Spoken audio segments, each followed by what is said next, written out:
할렐루야, 반갑습니다. 오늘도 하나님의 은혜를 사모하며 예배의 자리 가운데 오신 모든 성도님들 주님의 이름으로 환영하고 축복합니다. 비록 온라인으로 예배를 드리고 계시지만 하나님의 한량없는 은혜가 폭포수와 같이 또 은혜의 강물로 여러분들이 또 예배하고 있는 그 예배의 처소 가운데 흘러가기를 주님의 이름으로 축복합니다. 우리 가운데 은혜 베푸실 그 하나님, 우리 기대하시면서 높으신 주님 함께 찬양하며 나가도록 하겠습니다.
전능하사 천지를 만드신 하나님 아버지를 내가 믿사오며 그 외아들 우리 주 예수 그리스도를 믿사오니 이는 성령으로 잉태하사 동정녀 마리아에게 나시고 본디오 빌라도에게 고난을 받으사 십자가에 못 박혀 죽으시고 장사한 지 사흘 만에 죽은 자 가운데서 다시 살아나시며 하늘에 오르사 전능하신 하나님 우편에 앉아 계시다가 저리로서 산자와 죽은 자를 심판하러 오시리라.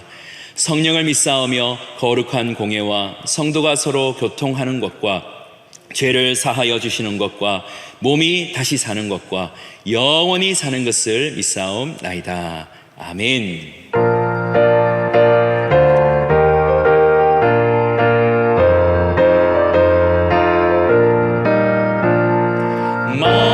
마음속에 근심 있는 사람 주 예수 앞에 바래어라. 슬픈 마음 있을 때라도 주 예수께 아뢰라. 주 예수 앞에 바래어라. 주 우리의 친구니 무엇이나 근심하지 말고 주 예수께 아뢰라. 눈물 나며 깊은 한숨 쉴 때 주 예수 앞에 아뢰어라. 은밀한 죄 내게 있더라도 주 예수께 아뢰라. 주 예수 앞에 아뢰어라. 주 우리의 친구니 무엇이나 근심하지 말고 주 예수께 아뢰라. 괴로움과 두려움 있을 때에 주 예수 앞에 아뢰어라. 내일 일을 염려하지 말고 주 예수께 아뢰라. 주 예수 앞에 아뢰어라. 주 우리의 친구니 무엇이나 근심하지 말고 주 예수께 아뢰라. 죽음 앞에 겁을 내는 자여 주 예수 앞에 아뢰어라. 하늘나라 바라보는 자여 주 예수께 아뢰라. 주 예수 앞에 아뢰어라. 주 우리의 친구니 무엇이나 근심하지 말고 주 예수 앞에 아뢰어라. 주 예수 앞에 아뢰어라. 주 우리의 친구니 무엇이나 근심하지 말고 주 예수 앞에 아뢰읍시다. 주 예수 앞에 아뢰어라. 주 우리의 친구니 무엇이나 근심하지 말고 주 예수께 아뢰라. 안개가 날 가리워 내 믿음 흔들리려 할 때 주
아버지 감사합니다.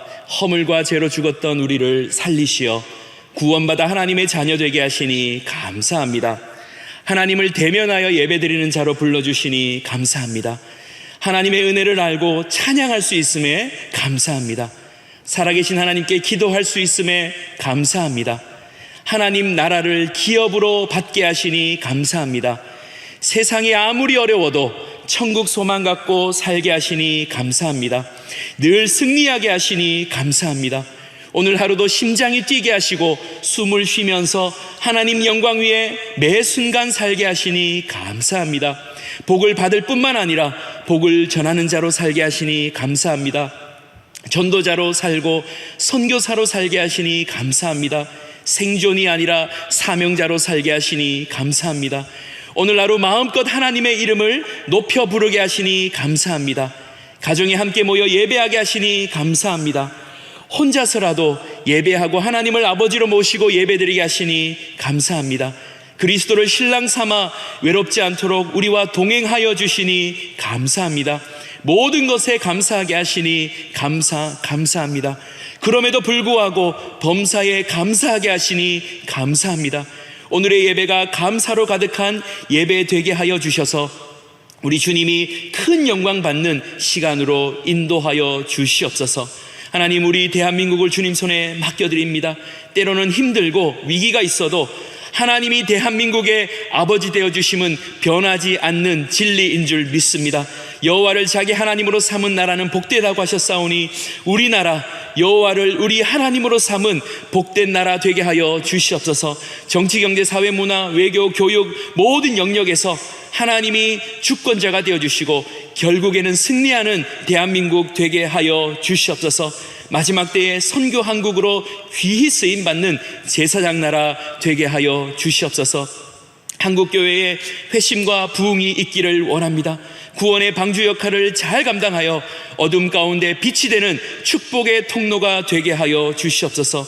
어려울 때 더욱 기도하는 교회 되게 하여 주셔서 모든 영적 침체가 물러가고 회복과 선교와 부흥의 새로운 역사가 일어나게 하여 주시옵소서. 하나님, 오늘 예배 가운데 함께 하여 주실 줄 믿습니다. 말씀을 전한 우리 담임 목사님 영육의 강건함으로 붙들어 주시고 성령의 충만함으로 주의 말씀을 대언하게 하여 주시옵소서. 하나님께 영광을 올려드리는 찬양대의 입술을 통해 하나님 영광 받아 주시옵소서. 오늘 하나님을 뜨겁게 경험하는 복된 예배의 시간 되게 하여 주시옵소서. 모든 것 주님 앞에 의탁드리며 예수님의 이름으로 기도합니다. 아멘.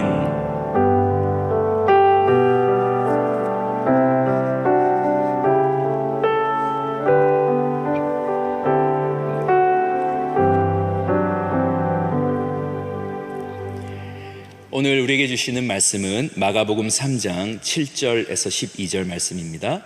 마가복음 3장 7절에서 12절 말씀, 신약 성경 56면에 있습니다. 마가복음 3장 7절에서 12절 말씀 봉독하겠습니다.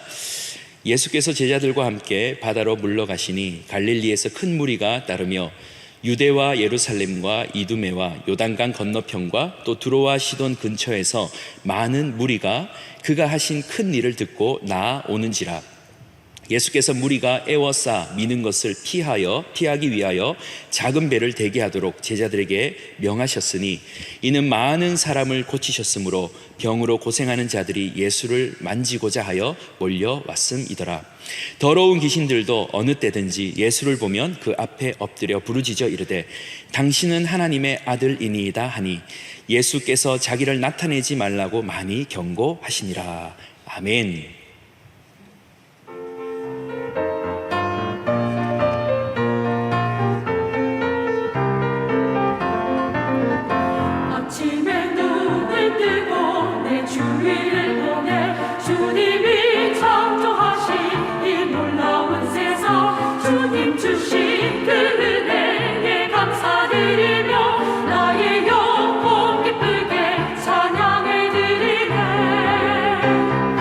주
아멘, 아멘.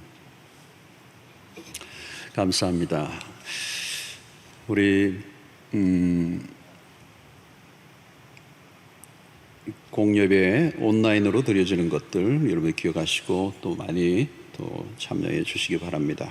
이 어릴 때지만 그래도 온라인이 있다는 게 얼마나 감사한지 모르겠습니다. 양육학교, 가을 양육학교도 온라인으로 드려지게 됐는데요.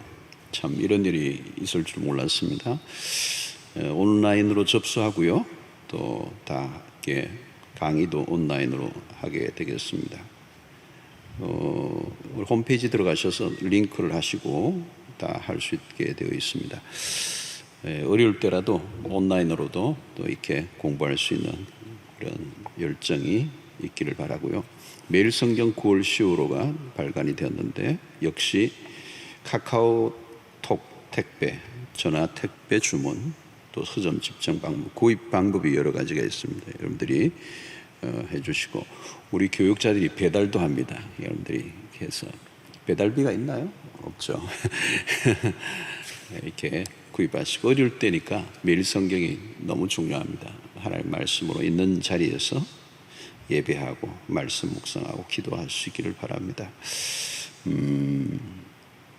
구시 가정 예배도 많이들 참여하고 계신데요. 온라인으로 참여해 주시기 바랍니다.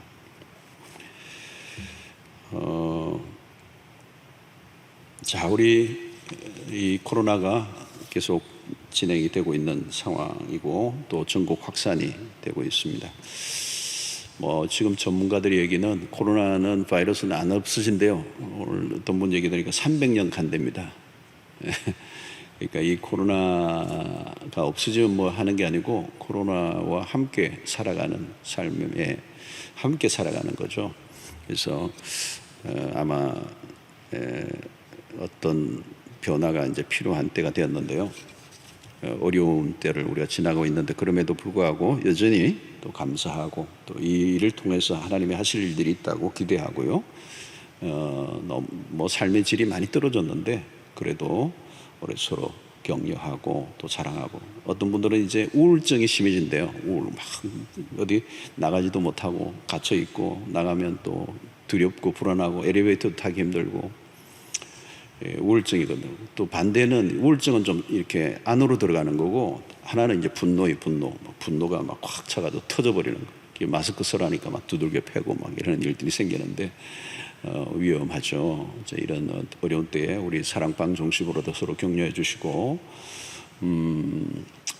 바울 사도처럼 그래도 범사에 감사해야죠. 그죠? 감사해야 되겠습니다. 그리고 그래도 웃고 그래도 감사하고 이제 해야 되겠습니다. 우리 집에서 가정에서 예배 드리는데 형식적인 예배가 아니고요. 온라인을 켜서 정말 제대로 딱 찬양하시고 또 다 가족들이 함께 얼굴을 맞대고 아름다운 예배 드릴 수 있기를 바라고요. 서로 격려하고 보니까 가정도 그래요. 평소에 가정이 좋았던 가정은 건강한 가정은 이제 다 이제 어려워지니까 가정에만 머물러 있으니까 가정이 더 이제 깊어지고 더 사랑이 넘치는데 평소에 가정이 좀 힘들고 함께하지 못했는데 이제 코로나 때문에 할 수 없이 이제 얼굴을 맞대고 있다 보니까 이전보다 더 힘들어지는 가정들이 있다는 거예요. 참 좋은 그런 기회가 되기를 바라고요. 우리 굳이 그 가정예배 온라인을 많이 이용을 해주시고 가정의 회복이 또 이런 코로나 때 하나님의 의도 중에 하나라고 생각합니다. 그리고 개인의 신앙, 개인기를 잘 다지는 그런 기회가 되기를 바라고 또 예배가 장소적 공간적 예배일 수도 있지만 주일날 예배 오는 것도 있지만 여러분이 있는 곳곳에서 성소가 되고 하나님을 직접 대면하는 역사가 있게 되기를 바라고 어떤 데보다 더 큰 하나님의 은혜가 필요하기 때문에 영적으로 느슨해지면 위험할 수가 있습니다. 코로나가 위험한 게 아니고요. 영적으로 이렇게 쇠퇴해지면 모든 세상의 잡균이 나를 지배하고 무너지게 됩니다. 승리하시기를 바랍니다. 우리 가족들 또 서로 바라보면서 이 시간엔 서로 눈을 쳐다보면서 인사하는 시간 갖겠습니다. 우리 그래도 감사합시다. 인사합시다. 그래도 감사합시다. 그래도 웃읍시다. 자, 텅 빈 이 공간에서 설교하는 게 너무 싫어요. 너무 싫어. 그래도 오늘 찬양팀들 또 이렇게 찬양 대원들 이렇게 계셔서 너무 감사합니다. 이쪽만 쳐다보고 설교할까요? 여러분들 계시는데. 자, 오늘은 이제 마가복음 이 강의 21번째인데요. 예수님의 사역이 구체화되자 예수님을 디스하는, 공격하는 사람들, 모함하고 공격하는 사람들이 늘어났습니다. 자, 그런데 흥미로운 것은 또 반대자들도 늘어났지만 예수님을 추종하고 따르는 사람들도 늘어났어요. 예. 그러니까 팬들도 늘고 또 디스하는 사람들도 늘고. 오늘 7절을 좀 보시면 예수께서 제자들과 함께 바다로 물러가시니 갈릴리에서 큰 무리가 따르며 큰 무리가 따르며 요 줄을 꺼야 돼요. 큰 무리가 따른다. 군중들이에요. 군중들. 소수가 아니고. 8절도 보십시오. 유대와 예루살렘과 이두메와 요단강 건너편과 또 두로와 시돈 근처에서 많은 무리가 그가 하신 큰 일을 듣고 나온지라. 많은 무리가 나왔습니다. 9절도 보시면 예수께서 무리가 애워싸미는 것을 피하기 위하여 무리들이 예수님을 애워싸고 있다는 거예요. 10절도 보면 이는 많은 사람을 고치셨으므로 병으로 고생하는 자들이 예수를 만지고자 하여 어떻게 해요? 몰려왔다. 그러니까 이 몰려온 사람들이 어떤 소수가 아니라는 거예요. 무리, 군중들입니다. 군중들. 자, 이 몰려온 사람들의 지역을 언급하고 있어요. 지명이 나오는데요. 7, 8절에 지명이 나옵니다. 갈릴리, 유대, 예루살렘, 이두메, 요단강 건너편, 두로, 시돈. 자, 이 지명들 여러분 이 성경 지도를 보면요. 동서남북이에요. 갈릴리는 서쪽입니다. 유다와 예루살렘, 이두메는 남쪽이고요. 요단 건너편 동쪽이고 두로와 시돈은 북쪽입니다. 이 두로와 시돈에는 이 지방에서도 사람들이 왔다는 말은 유대인이 아닌 사람들도 왔다는 얘기입니다. 이 국경을 넘는 거죠. 상당히 먼 지역에서도 예수님에게 찾아왔다는 겁니다. 이것은 이미 예수님의 소문이 예루살렘, 갈릴리를 넘어서고 동서남북으로 다 흩어져서 국경을 넘어서는 겁니다.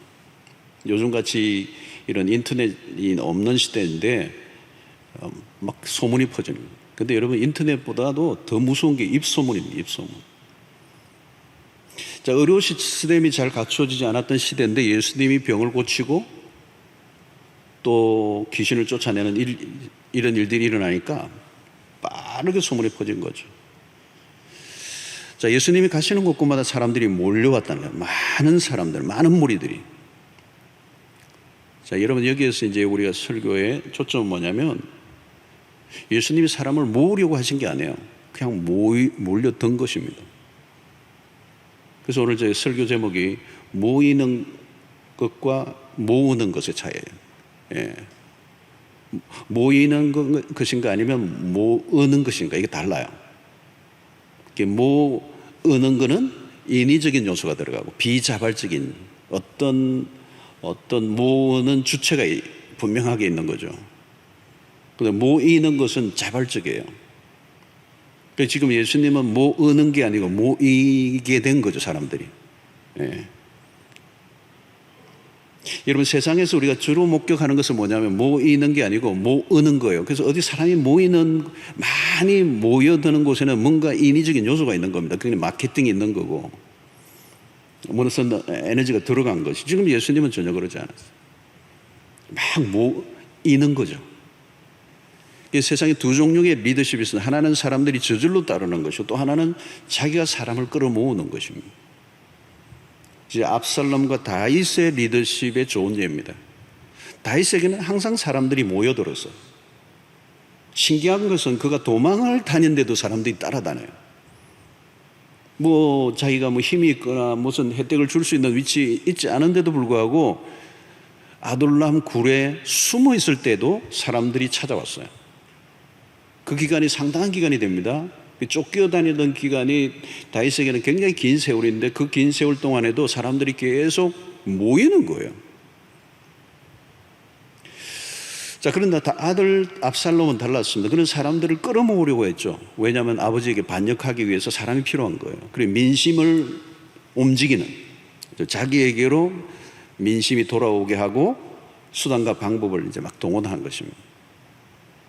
그래서 사람들을 선동하죠. 선동하고. 그러니까 이러면 저절로 모이는 곳이 있고 억지로 끌어모으는 곳이 있습니다. 모이는 곳은 강요가 없지만 모으는 것은 인위성이 들어가고 조작이 들어가고 선동이 들어가고, 그래서 사람이 인위적으로 어떤 자기의 목적을 가지고 사람을 끌어모으면 그건 언젠가는 흩어지게 되어 있습니다. 그런데 주님은 모으려고 민심의 촉각을 곤두세운 적이 없습니다. 군중을 동원하기 위해서 인간적인 방법을 사용한 적이 있는가? 없습니다. 그런데도 예수님 주변에는 항상 사람들이 모여드는 거죠. 어떻게 그런 일이 일어났을까요? 예수님에게는 뭔가 있는 거예요. 어트랙티브한 매력이 있는 거죠. 매력이. 뭘 끄는 힘이 있었던 거죠. 예수님 우리는 카리스마다라는 그런 표현들도 쓰죠. 예수님은 가르치시는 때도 권위가 있었다는 거예요. 그 시대의 서기관들과 달랐다는 거죠. 권위가 있었다는 거예요. 그 권위라는 게 뭐예요? 어떤 힘이죠. 힘. 그리고 귀신을 쫓아내고 병을 고치시는 그 권능, 그 권위와 권능을 가지고 계셨음에도 불구하고 이 밸런스를 지키면서 한없이 겸손하십니다. 이 주님에게로 사람들이 몰린 것입니다. 이 끌린 거죠. 사실은 이게 진짜예요. 지금도 계속 그 일이 일어나죠. 오늘도 세계 곳곳에 2000년의 역사 속에 주님은 스스로 누구도 인위적으로 당신의 편을 만들기 위해서 노력해 본 적이 없음에도 불구하고 수없는 사람들은 지금도 2000년 역사 속에 그리스도를 따르는 사람들이 늘어나고 있죠. 그 앞에, 그 이름 앞에 무릎을 꿇고 그분 앞에 한없이 그 매력에 빠져드는, 이 끌리는 일들이 일어나는 거죠.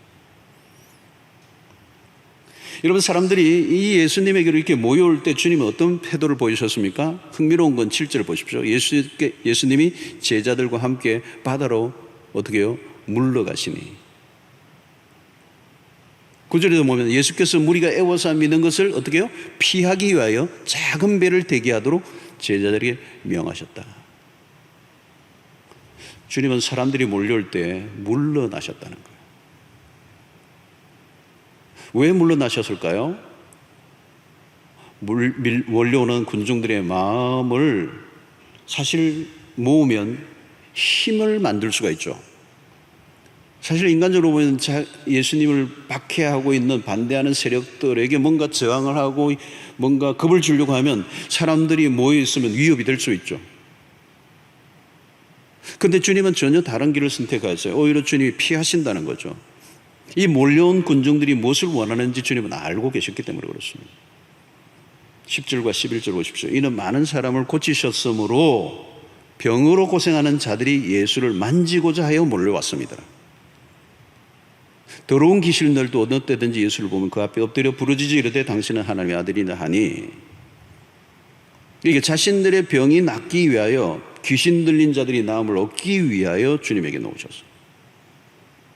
오병이의 사건에서도 이 군중들의 모습을 요한이 이렇게 표현해요. 요한복음 6장 26절에 보면 예수께서 대답하여 이르시되 내가 진실로 너희에게 이르노니 너희가 나를 찾는 것은 표적을 본 까닭이 아니요 떡을 먹고 배부른 까닭이로다. 왜 예수님을 찾아왔는가? 중요한 질문이죠. 왜 예수님에게 왔는가? 왜 이 질문이 필요해요? 왜 질문?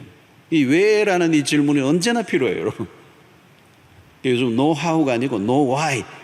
이 왜를 알아야 돼요. 왜를 알면 how는 금방 답이 나오거든요. 왜 예수를 믿느냐는 거죠. 왜 예수님께로 왔느냐는 거예요. 왜 교회를 다니느냐는 거예요. 이게 오늘 굉장히 중요한 이 주제입니다. 목적이 뭐냐는 거예요. 이유가 뭐냐, 동기가 뭐냐. 주님에게로 몰려든 군중들은 자신의 개인적 필요를 가지고 왔습니다. 예수를 따르기 위해서 온 게 아니고 예수에게 관심 있는 게 아니고 그들이 원하는 것은 기적이에요. 사실 문제를 가지고 찾아온 사람들은 삶이 참 절박하죠. 절박한 문제를 가지고 온 것은 사실이에요. 오늘 읽은 행동을 보십시오. 10절에 이는 많은 사람을 고치셨으므로 병으로 고생하는 자들이 예수를 만지고자 하여 몰려왔다. 예수님을 만지기만 해도 병이 나을 것 같은 간절함이 있었던 거죠. 그러니까 그것은 그들의 삶이 얼마나 절박한가를 보여줍니다. 그리고 주님은 그들의 필요를 무시하지 아니하시고 고쳐주시는 분이에요. 그런데 지금 이 순간은 피하신 이유가 뭡니까? 병치유와 귀신을 쫓는 일이 주님의 핵심 사역은 아니라는 거예요. 주님이 오신 목적은 영혼 구원이에요. 하나님의 나라를 완성해가는 그 일을 위하여 오셨단 말이죠. 만약 주님이 군중들이 모여드는 것을 즐기셨다면 물러가지 않았을 거예요. 그러나 주님은 군중들의 그 요구와 압력에 떠밀리지 않았어요. 언제나 사람들이 모여올 때 여러분 그 모이는 것에만 도취되면 위험한 것입니다. 여러분 숫자가 많아지면요 항상 위험 수위도 동시에 올라가요. 세상을 보십시오. 술을 늘리고 추종자를 모으고 그런 일에 주력을 해요. 사람들은 세상을 보면 누가 나를 더 많이 따르느냐에 집중합니다. 수의 싸움이에요. 수의 싸움. 누가 사람들이 이목을 더 많이 집중시키느냐. 숫자는 힘이고 돈이고 인기고. 세상의 리더들은 다 수의 힘을 이용하려고 합니다. 자신들의 목적을 이루기 위해서 군중의 힘이 필요한 것이죠. 그래서 사람들을 모으려는 그 야망, 그죠? 근데 중요한 것은 그 동기와 목적이에요.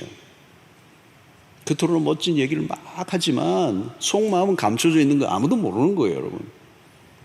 마귀도 그렇잖아요. 광명한 천사로 위장합니다. 광명한 천사로 위장했다는 말은 뭐냐면 분별이 어렵다는 거예요.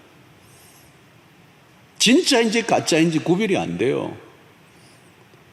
여러분 누구나 그렇습니다. 처음에는 순수하죠. 그러나 시간이 흐르면서 다 불순해지는, 오염되고 왜곡되는 거. 왜? 우리 인간 안에 있는 이 욕망의 덩어리를, 이 죄성이, 겉으로는 멋진 말을 막 쏟아내지만 그 안에 있는 이 죄성이 끊임없이 작동하고 있는 인간이 그 죄성 앞에 굴복을 하는 거예요. 여러분 심지어 예수님에게 마저도 마귀가 어떻게 공격을 했습니까? 예수님이 성전 높은 곳에 올라가서 뛰어내리라고. 마귀가 두 번째 시험이 그거 아닙니까? 높은 선전에 올라가서 거기서 뛰어내리라는 거예요. 그게 말은 뭐냐면 센세이션을 일으키라는 거예요. 그러면 수많은 사람들이 너를 환호할 거라는 영웅주의, 인기주의를 부추긴 것. 너가 멋진 것을 사람에게 한번 보여라는 거. 뭐예요? 쇼잉을 하는 거. 여러분 대중을 움직이는 지도자들은 멋지게 자신을 포장하려고 하는 유혹에 자주 빠져요. 그 인기주의라는 거예요. 달콤한 것이죠. 여러분 포장하고 있기 때문에 대중은 구분하기 어려워요. 속아 넘어가다가 나중에 땅을 치는 거죠. 여러분 이단 교주들도 마찬가지예요. 이단 교주를 따라갔던 사람들 마찬가지예요. 추종자들이 영락없이 속는 것입니다. 한번 속으면 빠져나오기 힘들죠. 왜? 쇠뇌가 되어 있는 거예요. 판단 능력이 전혀 없어요. 리더들이 대중의 지지와 환호에 취하면 그 리더 자신들도 자신에 대해서 착각을 하는 겁니다. 더 멋지고 강한 자로 인정받기를 원하는, 소위 말하면 이것을 우리는 메시아 신드롬이라고 해요. 내가 이 일을 하지 않으면 안 된다고 자처하고 자랑하는 거예요. 자기 자신도 착각할 뿐만 아니라 그를 따르는 추종하는 자들도 그렇게 믿어요.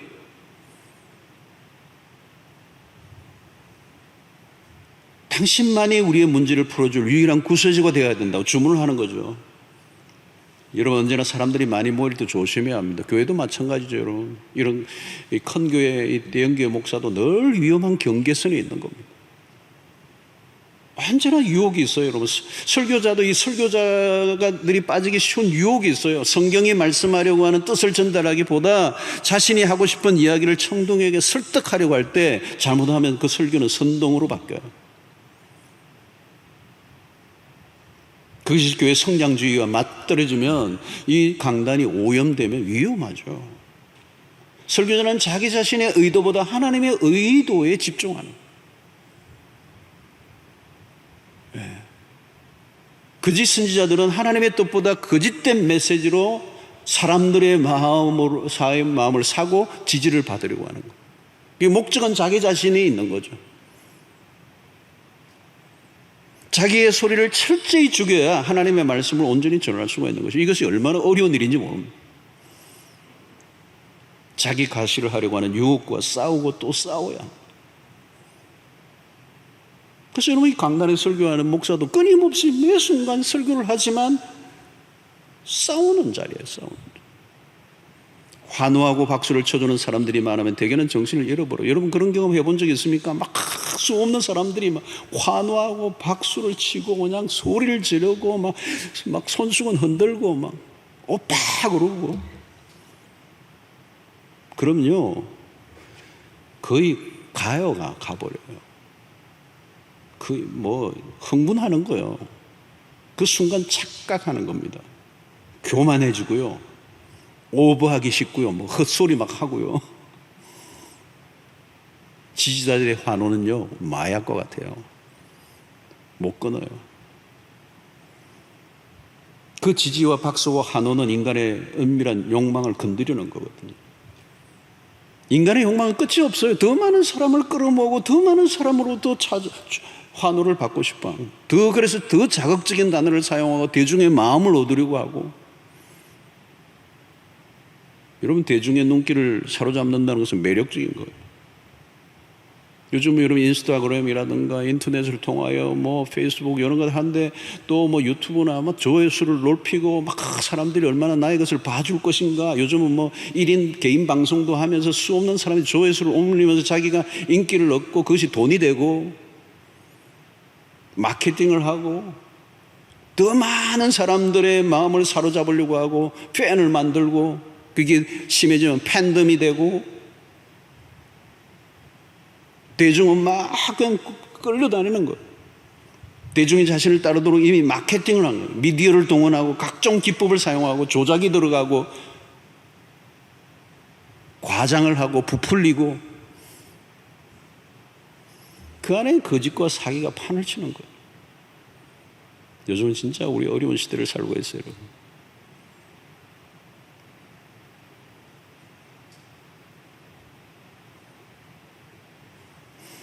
여러분, 많은 사람을 모으고 동원되고 추종하고 그게 곧 힘이잖아요. 결국 그 힘의 정점에 누가 있습니까? 자기 자신이에요. 환호를 받고 지지를 받고 있으면 내가 신이 된 것 같은 느낌.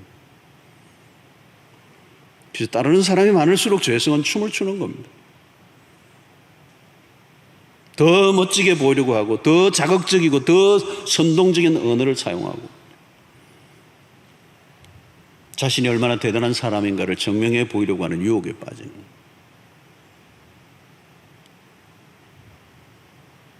자기를 주목하게 만들려는 누를 범하는 거. 그러면 자꾸 헛소리를 하게 되는 거예요. 우리는 주님을 바라봐야 합니다. 주님은 당신을 증명해 보이려고 애를 쓰신 흔적이 없어요.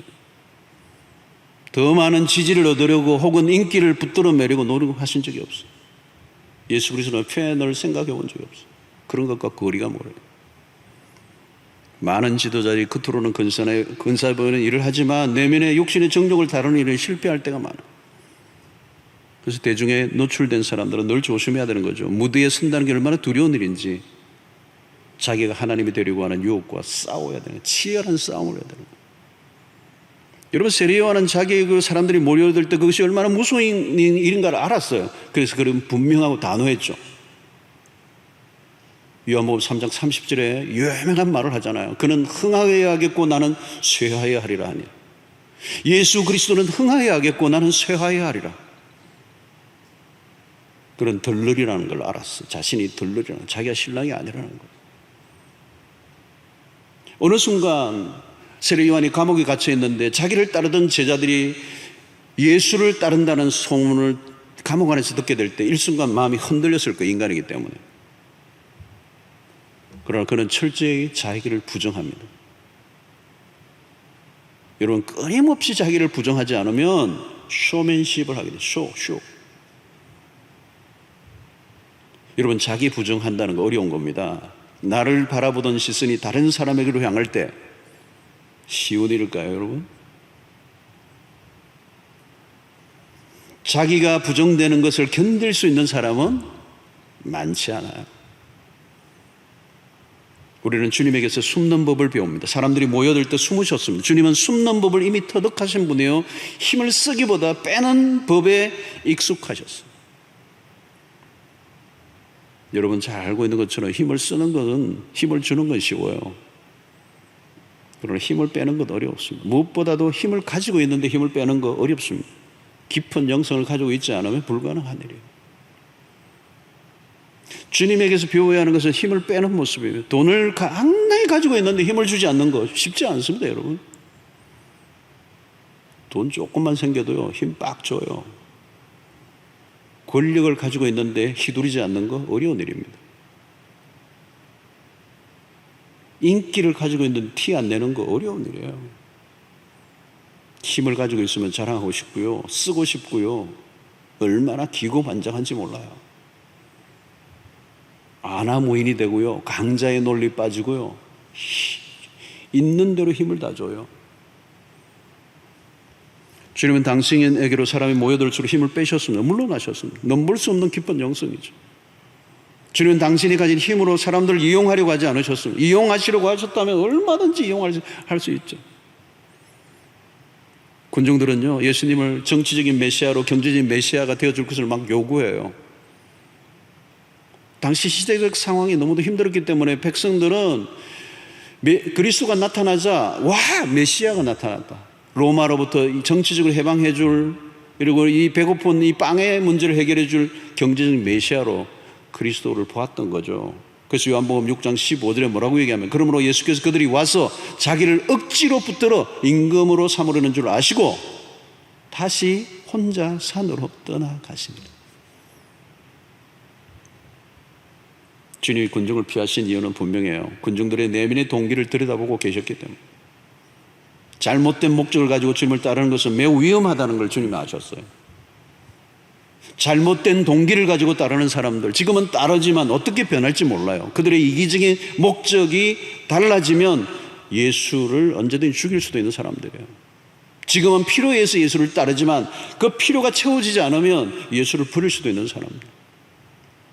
자기의 목적을 가지고 따를 때 예수를 우상으로 삼았지만 그 우상이 또 다른 우상으로 바뀔 수 있는 거죠. 그래서 예수님은 그것을 다 알고 계셨어요. 그들이 추종하는 대상을 절대화하고 우상화시키는 거예요. 여러분, 우상이 뭡니까? 허구잖아요, 허구. 내가 욕망하는 것을 거기에 투사하여 스스로 믿으려고 하는 거예요. 큰 무리가 주님을 찾아왔지만 예수는 이미 왜곡되어 있었습니다. 예수는 자신들의 욕망을 성취해 줄 수 있는 수단으로 보았던 거죠. 오늘도 보십시오. 사람들이 예수를 믿는다고 하는데요, 다 각각이에요.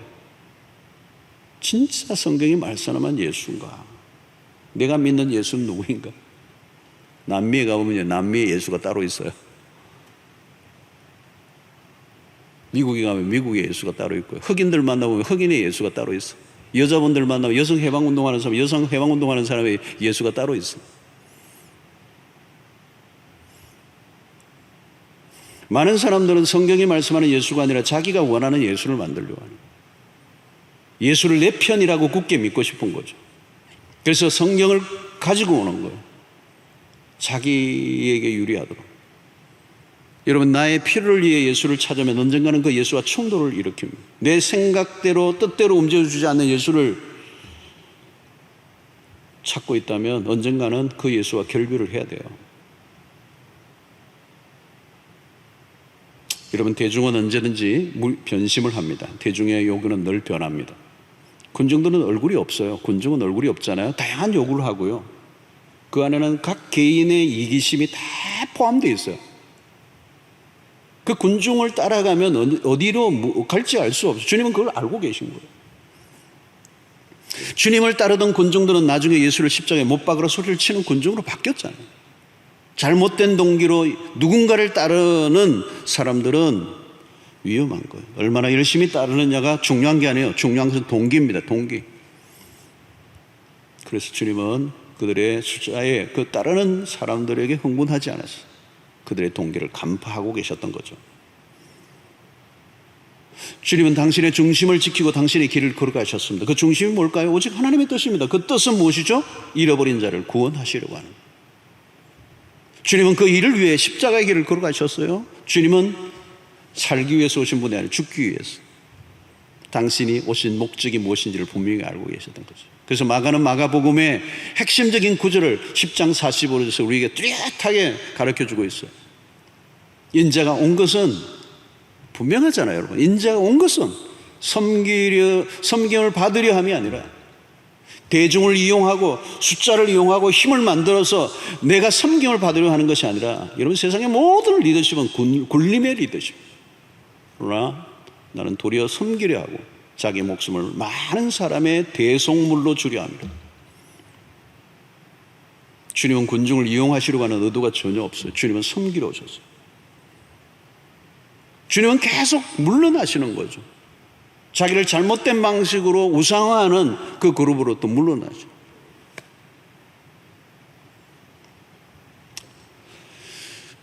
여러분, 우리는 언제나 그리스도를 바라보아야 합니다. 그리스도는 우리의 최고의 모델이십니다. 그리스도를 따라가면 실패가 없어요.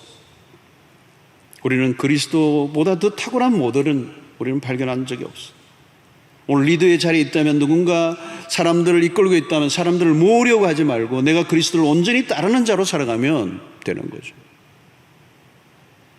사람은 인간적 힘을 동원하여 모으려고 하면 위험해져요. 내가 모을 수도 없지만 모였다 해도 오래가지 않아요. 허망한 일로 끝나고 마는 것이죠. 가끔 우리가 목회자들이 한국교회 안에 들어와 있던 성장주의의 목회관이 굉장히 위험해요.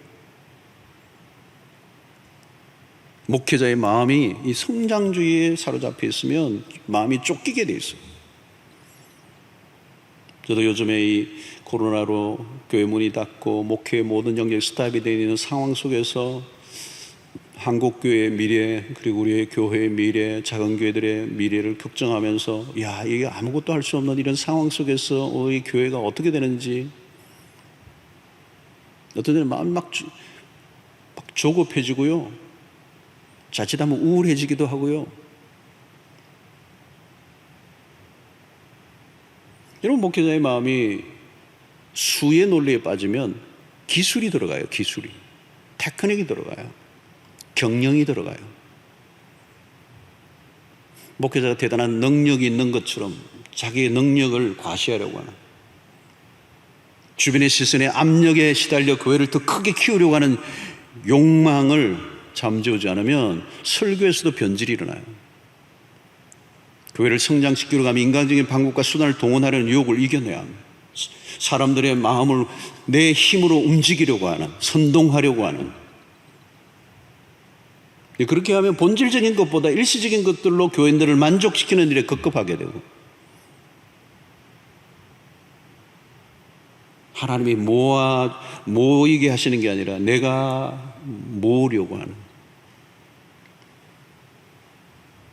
그런 본질을 놓쳐버리는 것이죠. 목회자는 겸손하게 말씀으로만 전하는 일에 집중해야 합니다. 중요한 것은 목사가 할 일은 성도들이 끊임없이 그리스도를 바라보도록 돕는 일을 하는 거죠. 그 결과는 하나님의 손에 맡기는 것이죠.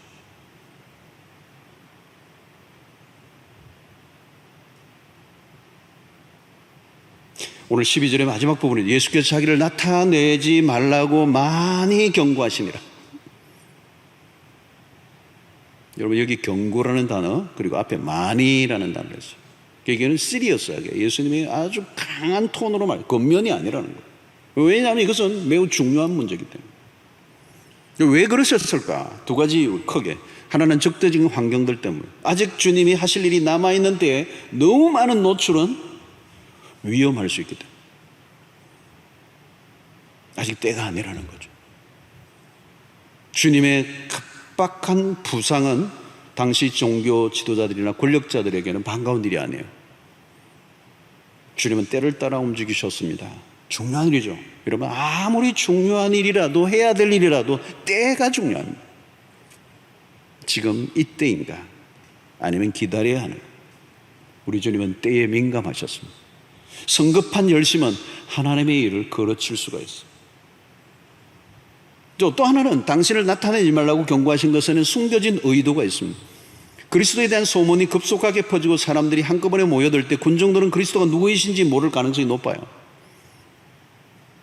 주님이 염두에 두신 것은 이 부분입니다. 사람들이 몰리는 곳에는 군중 심리가 작동을 해요. 군중 심리에 따라 사람들이 이리저리 몰려다니고 흩어집니다. 예수님에게 몰려왔던 그 사람들도 역시 군중심리요. 예수를 정치적 경제적 메시아로 추대하려는 분위기도 가득했어요. 예수에 대한 오해와 착각과 거짓된 루머가 막 넘쳐났던 것이죠. 그래서 이 예수에 대한 오해가 가장 큰 문제예요. 잘못된 메시아관을 가지고 예수를 쫓았던 이들, 그냥 군중들에게 떠도는 그 풍문에 의존한 사람들, 단편적인 정보에만 의존하여 오락가락하고 있는 이 군중들. 그 주님이 당신을 나타내지 말라고 하신 것에는 주님에 대해서 잘못 알려진 것들에 대한 경계예요. 그리스도가 누구이신지 바로 알지 못하면, 그러니까 바리새인들도 그리스도가 누구인지 몰랐기 때문에 예수를 죽이려고 했던 것이고, 이 군중들도 예수가 누구인지 모르니까 따르다가 나중에 다 사라져버려요, 사람들. 주님이 당신을 나타내지 말라고 경고하신 것은 사람을 만나지 않겠다는 뜻이 아니에요. 군중들의 분위기에 휩쓸려 주님을 따르지 말라는 거예요. 누가 좋다고 그냥 따르면 안 돼요. 누가 교회 다닌다고 그냥 다니면 안 돼요. 주님은 물러나셨음에도 불구하고 조용히, 군중에 의해서가 아니라 조용히 주님을 진정으로 찾는 자를 기다리시는 분. 여러분, 여기에서는 구도자적인 태도가 중요해요. 구도자란 진지한 겁니다. 흥분하면 안 돼요. 누가 부추긴다고 따라가면 안 돼요. 진리는 수의 문제와 전혀 다른 차원입니다. 그러므로 여러분, 우리가 전도를 해도 너무 성급하게 교회를 데리고 오는 것보다 더 중요한 것은 그리스도가 누구인지를 먼저 알려주는 일이 중요해요. 내가 그리스도가 누구인지 정확하게 알지 못하니까 교회로 먼저 인도하는 일들이 있지만, 교회를 인도하기 이전에 그리스도를 발견하지 못하면, 교회에 데리고 오긴 했지만 그리스도를 알기 전에 교회라고 하는 시스템과 조직 안에 들어와서 활동하다가 사람들로 인하여 실망하고 교회를 떠나 아예 그리스도를 만날 기회를 놓친 사람들이 얼마나 많은지 몰라요. 요즘 더욱더 그렇습니다. 요한복음 3장에 나오는 니고데모는 젊은 유대 관원으로 지도자였습니다. 밤중에 조용히 예수를 찾아서, 그는 진리에 목마른 자였어요. 정직한 사람이죠. 그런 사람들이 지금도 있어요, 여러분. 주님을 만나는 일은 1대1의 대면입니다. 요즘 대면, 비대면 말을 많이 하는데 하나님과 비대면 교인들이 많아요. 주님과의 관계는 은밀한 사건을 통하여 1대1로 퍼스널하게 1대1로 인격적으로 일어납니다. 무리들 안에 속해 있다고 내가 신자인가? 그러지 않을 수 있습니다. 종교 안에 기독교라고 쓰고 기독교에 관련된 것에 있다고 할지라도 그리스도인이 아닐 수 있습니다. 신적인 만남이 필요한 거죠. 구도자적인 태도가 먼저 있어야 합니다. 하나님에 대한 진지한 질문을 가지고 나와요. 영적 갈망을 가지고 주님을 찾아야 합니다. 주님을 1대1로 찾아오는 사람을 만나 주십니다. 그룹으로 만나지 않으세요. 그룹 안에 있을지라도 1대1의 대면이 있어야 하는 겁니다. 누가 말한 예수가 아니라 내가 만난 예수여야 한다는 거죠. 주님은 군중을 접수하지 않아요. 개인을 받으세요. 주님은 군중을 원하시지 않으셨습니다. 숫자에 들뜬 적이 없습니다. 주님은 진실로 당신을 간절히 찾는 한 영혼에 관심이 많으세요. 그래서 언제나 하나님과의 만남은 1대1의 대면이어야 합니다. 수의 논리 빠지잖아요. 오늘날 더 그렇습니다. 좀 더 진지한 접근이 필요해요. 요즘 코로나 때문에 전도가 어려워졌어요. 교회로 사람들을 데리고 오는 건 쉽지 않습니다, 여러분. 코로나로 인한 상황이 어려워지지만, 예민해진 시대지만, 그렇다고 세상이 복음이 필요하지 않게 된 것인가요? 아니죠. 요즘 보니까요, 사람들이 다 공허해 있어요. 공허해. 막 삶이 공허해. 다 스탑. 멈췄어요. 뭐 어떤 것도 계획하기 어려워졌어요. 삶의 질이 현저하게 떨어졌어요. 그리고 인간의 한계를 처절하게 인식하며 살게 돼요. 여러분, 이런 때에 사람들에게는 어떤 때보다도 영적인 갈망이 있어요. 사람들이 필요한 것은 이런 빵의 문제가 아닙니다. 사람들은 진리가 필요한 것이죠. 세상에 필요한 것은 복음입니다. 복음이 뭐예요, 여러분? 예수 그리스도입니다. 예수로 정직하게 소개해 주면 사람들은 반응하게 돼 있어요. 교회는 나중에 데려와도 돼요, 여러분. 정말 그가 예수 그리스도를 만나고 예수 그리스도가 누구신지 알게 되면 그 다음은 자연스럽게 그리스도가 그를 이끌어 주실 거예요. 그리스도는 아름다운 분이시거든요. 그리스도보다 더 매력적인 분은 없어요. 그리스도보다 더 탁월하신 분은 없어요. 그리스도는 길이요 진리요 생명이신 유일하신 분이시거든요. 혹시 여러분들이 길을 잃으신 분이 계십니까? 삶이 혼란에 빠져 있습니까? 위기를 맞고 있습니까? 요즘 교회를 다니지만 교회 안에 적응하지 못하는 사람도 많아요. 교회를 다니는 것을 힘들어하는 사람들이 늘어나고 있어요. 여러 가지 요인이 있겠지만 그 중에 하나는 그리스도를 놓쳤기 때문에 교회를 다니고 조직 안에 참여하고 사람들과의 관계를 맺고 활동을 하고 문화적인 경험을 했지만 예수 그리스도가 누구이신지 그리스도를 따르지 않고 사람을 따르는, 우리는 무엇을 해야 하는 것 이전에 그리스도가 누구이신지를 먼저 확인해요. 그리스도를 따라가는, 그리스도를 따르기만 하면 실패가 없습니다. 여러분 누구를 따르고 있습니까? 왜 교회를 다니십니까? 무엇 때문에? 왜 예수를 믿게 되었습니까? 오늘 우리는 이 본문 안에서 예수님은 그 거대한 무리들이 예수님을 따라왔지만 예수님은 그들을 피하셨어요. 물러나셨어요. 그 군중의 흑우, 그들의 니들을 쫓고 예수를 찾았지만 예수 자신의 관심이 있는 게 아니라 그들의 현실의 문제 그리고 기적을 원했던 것들, 그들은 또 다른 기적과 또 다른 현실의 필요에 쫓겨 오락가락하는 군중들, 거기에 예수님은 현혹당하지 않으셨어요. 오히려 물러나시고 조용히 그 주님을 참으로 찾는 자들을 기다리시는 중. 오늘 우리는 그 질문을 하는 거죠. 나는 예수를 따르는 사람인가? 아니면 군중의 한 사람인가? 주님은 참으로 당신이 필요한 영혼을 위하여 당신의 모든 것을 바치신 분이십니다. 오늘 우리의 신앙생활 속에서 우리의 관심과 초점은 오직 예수 그리스도가 되어야 할 줄로 믿습니다. 그분을 따라가십시오. 그분은 우리의 전부이십니다. 그분은 우리의 삶의 해답이 되십니다. 그분은 우리의 삶의 모든 근원이 되십니다. 그 주님을 온전히 알아가고 그분을 따라가는 신실한 그리스도의 사람들이 되시기를 주의 이름으로 축원합니다. 하나님 아버지 감사합니다. 오늘 우리에게 주신 말씀을 통하여 우리가 사람을 따르는 자가 아니라 군중의 심리와 논리에 휘둘리는 자들이 아니라 일대일로 주님과 대면하여 만나 그 주님을 만나고 주님을 따라가고 주님을 위해 살아가는 진정한 그리스도의 사람들, 그리스도의 제자들이 될 수 있도록 은혜를 베풀어 주시옵소서. 예수님의 이름으로 기도하옵나이다. 아멘.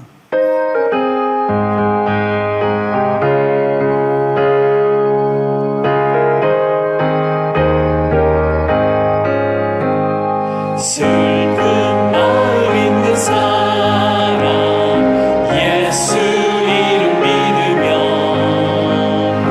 영원토록 변함없는 기쁜 마음 얻으리. 예수의 이름은 세상의 소망이요 예수의 이름은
하나님 감사합니다. 귀한 물질을 구별해서 주의 손에 올려드렸습니다. 하나님의 나라와 복음을 위해서 귀하게 쓰여지게 하시고 드린 손길들을 기억하시며 우리의 모든 생업에 복을 주시고 힘들고 어려울 때라도 하나님이 도우시고 우리의 삶에 은혜를 베푸시면 안 되는 것이 되고 되는 것이 더 잘 되는 역사가 있게 될 줄로 믿습니다. 그의 나라와 그의 의를 구할 때 이 모든 것 더하여 주시는 그 은혜를 우리가 누리게 하여 주시고 하나님 모든 것들이 막혀도 하늘이 열려 있음을 믿고 우리의 시선을 하나님께 향하게 하여 주심으로 일상 속에 믿음으로 승리를 맛보는 주의 백성들이 되게 하여 주시옵소서. 우리의 가정과 직장과 사업과 진로와 결혼과 취업과 모든 것 주의 손에 의탁합니다. 합력하여 선을 이루시고 가장 좋은 것으로 가장 적합한 때에 응답하실 주님을 기대합니다. 아버지 하나님, 바울 사도의 그 영성처럼 우리가 어떠한 형편에 처하든지 자족하기를 배우게 하여 주시고 있을 때나 없을 때나 여전히 주님을 찬양하고 감사하는 하나님의 절대 신앙으로 우리를 회복시켜 주시옵소서. 그 어떤 때보다도 어려울 때이지만 더 큰 은혜가 우리에게 임하사 일상 속에 기쁨과 감사가 넘치게 하여 주시고 우리 주변의 사람들에게 예수 그리스도의 소망의 복음을 증거하는 우리의 삶이 되도록 인도하여 주시옵소서. 하나님 아버지, 특별히 병중에 있는 성도를 기억해 주시고 모든 육체 질병, 정신적 질병까지 치료하여 주셔서 온전하게 하심으로 주님의 나라를 위해서 우리의 삶을 드리고도 남는 역사가 있게 하여 주시옵소서. 아버지 하나님, 오늘 이 나라의 모든 민족, 우리의 모든 되어지는 일들 가운데 주님의 통치와 다스림을 통하여 우리가 마음껏 예배하고 주님을 찬양하는 그날이 오게 하여 주시옵소서. 이제 하나님, 이제 세상으로 나가는 주의 백성들의 발걸음을 인도하시고 한 주간 또 우리의 삶의 모든 영역에 주님이 우리의 삶을 친히 붙드시고 주의 권능의 오른팔로 우리를 지켜주실 줄로 믿사오며 예수님의 이름으로 기도하옵나이다. 아멘. 이제는 우리 주 예수 그리스도의 놀라우신 은혜와 하나님의 크신 사랑과 성령의 교통하심이 단순히 사람을 따르고 군중에 휘둘리는 자들이 아니라 오직 예수 그리스도가 누구이신지를 분명히 알고 그리스도를 온전히 따르며 그리스도를 위해서 우리의 삶을 드리는 제자의 삶을 살기로 결단하고 돌아가는 모든 백성들, 그리고 우리의 있는 처소에서 예배드리는 모든 우리의 성도들 머리 위에 지금부터 영원토록 함께 있을지어다.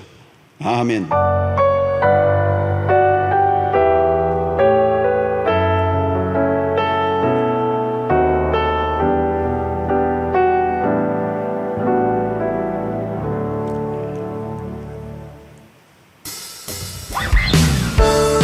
오늘도 그리스도를 인하여 기쁨과 회복이 넘치는 여러분 되기를 원합니다. 여러분의 삶을 응원합니다. 할렐루야. 저 높은 하늘 위로 밝은 태양 떠오르듯이 나 주저앉지 않으리. 어떤 어려움에도 주의 길을 선택하리. 빛 가운데로 걸으리.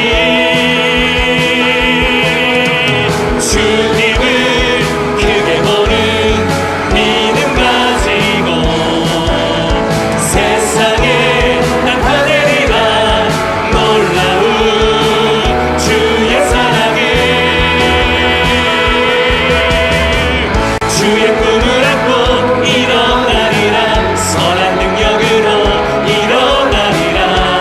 이 땅의 부흥과 회복은 바로 나로부터 시작되리.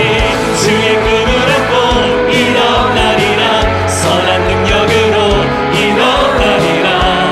이 땅의 부흥과 회복은 바로 나로부터 시작되리. 하늘 위로 저 높은 하늘 위로 밝은 태양 떠오르듯이 나 주저앉지